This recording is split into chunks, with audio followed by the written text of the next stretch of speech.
কবি সাংবাদিক আলিফ উদ্দিন গত শনিবার সকাল ৬টায় হাল সিটি কাউন্সিল হসপিটালে ক্যান্সারের চিকিৎসাধীন অবস্থায় ইন্তেকাল করেছেন।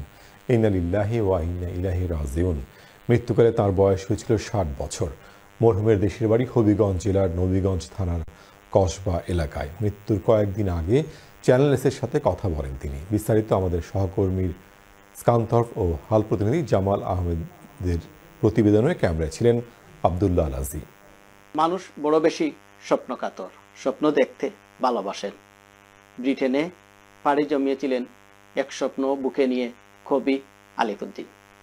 আজ জানতে চাইব কবি আলিফ উদ্দিনের কাছে ওনার স্বপ্ন কতটুকু বাস্তব হয়েছে এবং কতটুকু সাফল্য উনি অর্জন করেছেন।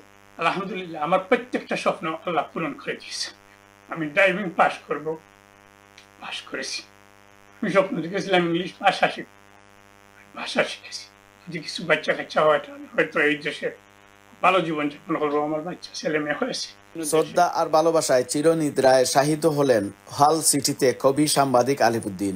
বেশ কয়েকটি দেশ ঘুরে এসে ব্রিটেনে ২০০১ সালে স্থায়ীভাবে বসবাস শুরু করেন।